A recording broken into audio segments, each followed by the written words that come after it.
My name's Seneca, and I applied to film school.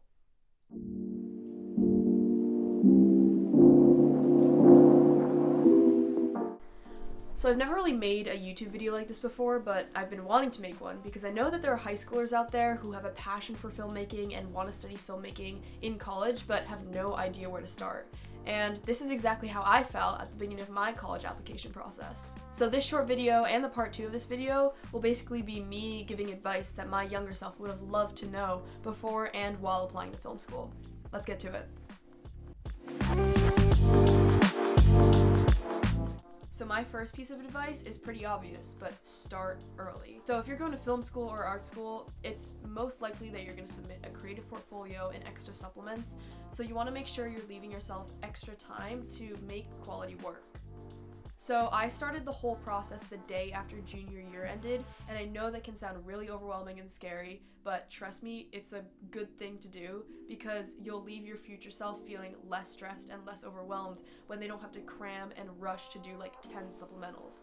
So along with the start early aspect, you also want to be able to manage your time well. I don't recommend this process to anyone who's a really bad procrastinator because procrastinating is not going to help you. And it depends on the amount of schools you're applying to. I applied to 15, which was a lot, and most of them required extra supplements. So you want to make sure you're on time, on task.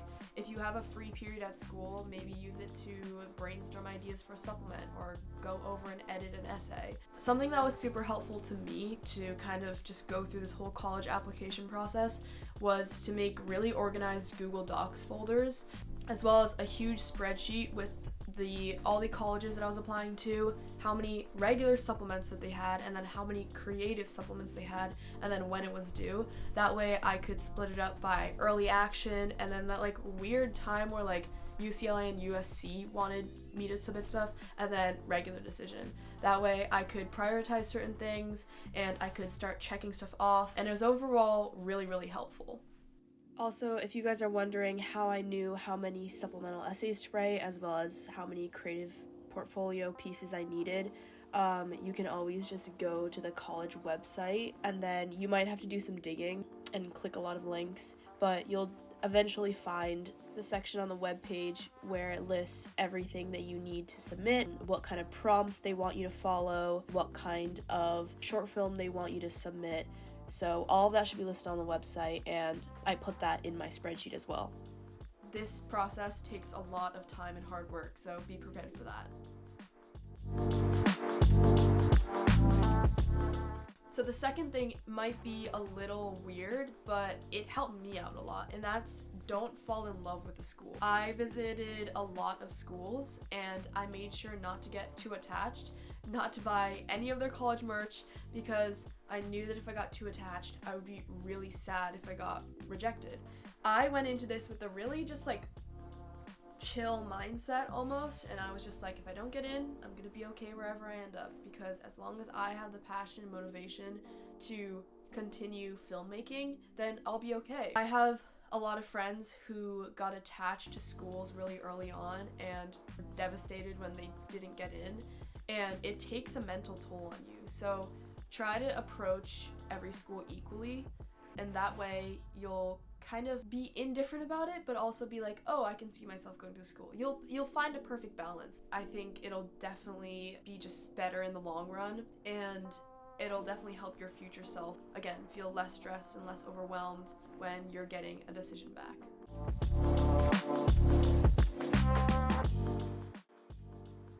My third piece of advice is write supplements that you actually enjoy writing. Don't feel pressure to write something just because you think it'll catch the admissions officer's eye or will stand out. You want to do that, but you also want to incorporate themes that you like to write about or personal experiences that you've had that inform your writing or inform your creative storytelling. By doing so, you'll be able to paint a really well-rounded representation of you with your academic side and your grades, and your creative side with your creative portfolio and supplements. You'll be able to represent yourself the best when you write genuinely and you don't fake it.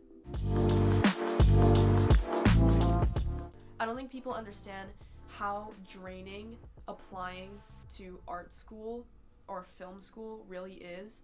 It is so much work. I had peers who were applying to the same amount of schools that I was, but I had maybe like 20 more supplementals to write or 20 more things to do for all those colleges. It's tedious, it's overwhelming, it's anxiety inducing, it's stressful, but it's worth it. Even if you don't get into your top school, you're still learning a lot about the creative process. I didn't really think that I was a great writer before going through this college application process, but after months and months of writing supplements and writing short stories and scripts, I came out of the process definitely seeing improvements in my writing. Even maybe if you have the mindset of, oh, my work didn't pay off because I didn't get into my dream school, your work paid off in other ways. I mean, you created a whole creative portfolio and you practiced writing, and all this combined just makes you a better artist and a better filmmaker.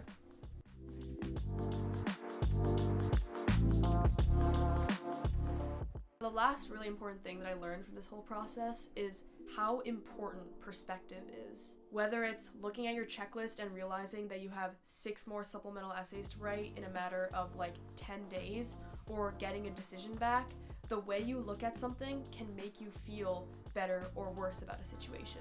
For example, I'm someone who gets really overwhelmed very quickly if I see a list of things I need to do and has more than 3 things on it. So what I like to do is I like to break it up and do it in parts, but also kind of talk myself through it and be like, oh, this essay I already finished, I just have to review. That's less stressful than writing a whole essay from scratch. So kind of just tell yourself the truth almost, like, what do I actually have to do, instead of inflating it in your mind and exaggerating it in your mind. It'll make everything stressful, and that's a part of you kind of changing the way you look at your work. Another thing that has to do with perspective is decisions. So in part 2 of this video, you'll notice that the first few waitlist decisions that I got, I was super bummed out. But as time went on, I started to see waitlists as a win. I mean, in theory, they technically are. They've validated your success and your achievements as a student and as an artist, but they just can't offer you admission now. That's still them acknowledging your hard work and seeing you as a potential fit for that school. So that's a matter of perspective as well, which completely changed the way I looked at my decisions and looked at myself as a creative person and an aspiring filmmaker, because it left me feeling more hopeful than hopeless. So I hope you guys were able to get something out of this video. I always enjoy writing or making videos to my younger self because I know that there are people out there that are feeling the same way or going through the same thing, and I would have loved it if I saw a video like this that kind of just got me more motivated and kind of reassured me about the whole process. I know these tips and tricks were coming from me because they worked for me, but they might not work for everyone. It's still really helpful to find something early on that works for you. Overall, if you guys are driven, have a true passion for filmmaking, and are able to get the work done on time, then you guys will be a-okay. So thanks for watching, and the part 2 of this video is basically a timeline of the whole application process from beginning to the last application I submitted, and then I have all my reactions at the end. Thanks for watching, and best of luck.